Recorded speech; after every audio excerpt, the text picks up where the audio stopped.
வருகின்ற 2024ஆம் ஆண்டு அனைவரும் எதிர்பார்த்து கொண்டு இருக்கும் டுவெண்டி உலகக்கோப்பை தொடர்.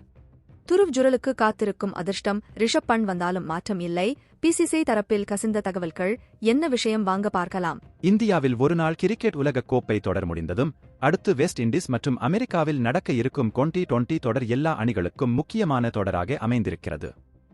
அதே சமயத்தில் இந்திய டி20 அணிக்கு ரோஹித் சர்மா மற்றும் விராட் கோலி திரும்பி வந்த காரணத்தினால் பேட்டின் யூனிட் தொடர்பாக இருந்த சந்தேகங்கள் நீக்கப்பட்டன. ஏறக்குறைய பவலின் யூனிட்டும் எதுவென்று தெரிந்திருக்கிறது. இந்த நிலையில் இந்திய அணியின் 2 விக்கெட் கீப்பர்கள் யார் என்பதுதான் பெரிய கேள்வியாக இருந்து வந்தது. தற்பொழுது இங்கிலாந்துக்கு எதிராக நடைபெறும் டெஸ்ட் தொடரின் மூலமாக இந்த கேள்விக்கு முற்றுப்புள்ளி வைக்கப்பட்டு இருப்பதாக பேச்சுகள் வருகிறது. இங்கிலாந்துக்கு எதிரான 4வது டெஸ்ட் போட்டியில் wicket keeping batsman Dhruv Jurel batting செய்த விதம் இந்திய முன்னாள் வீரர்கள் தாண்டி வெளிநாட்டு முன்னாள் வீரர்களையும் பெரிதும் கவர்ந்திருக்கிறது.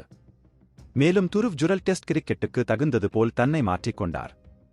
அவர் இயல்பாகவே வெள்ளை பந்து டி20 கிரிக்கெட் பேட்ஸ்மேன். எனவே திடீரென டி20 உலக கோப்பை இந்திய அணிக்கான விக்கெட் கீப்பிங் பேட்ஸ்மேனுக்கான போட்டியில் அவர் நுழைந்து விட்டார். ரிஷப் பண்ட் டி20 உலகக்கோப்பை தொடர் முடிந்து இந்தியாவில் நடைபெறும் பங்களாதேச அணிக்கு எதிரான டெஸ்ட் தொடரில் விளையாடுவார் என்று எதிர்பார்க்கப்படுகிறது. அதே சமயத்தில் துருவ் ஜுரல் 2வது விக்கெட் கீப்பராக சேர்க்கப்படுவதோடு பிளேயின் 11இல் பேட்ஸ்மேன் ஆகவே சேர்ப்பதற்கான வாய்ப்புகள் அதிகரித்துவிட்டதாக பிசிசிஐ தரப்பில் கூறப்படுகிறது. தற்போதைய சூழ்நிலையில் அடுத்து வரவிருக்கின்ற டி20 உலகக்கோப்பை இந்திய அணியில் விக்கெட் கீப்பராக துருவ் ஜுரல் பெயர் பரிசீலனைக்கு சேர்க்கப்படும் என்பதும், மேலும் ரிஷப் பண்ட் வந்தாலும் துருவ் ஜுரல் இந்திய டெஸ்ட் அணியில் இடம் பிடிப்பதோடு விளையாடும் அணியிலும் இடம் பிடிப்பார் என்றும் பிசிசிஐ தகவல்கள் கூறுகிறது. கிரிக்கெட் செய்திகளை உடனுக்குடன் அறிந்து கொள்ள நியூஸ் கிரிக் சேனலை சப்ஸ்கிரைப் செய்து பாருங்கள். நன்றி, வணக்கம்.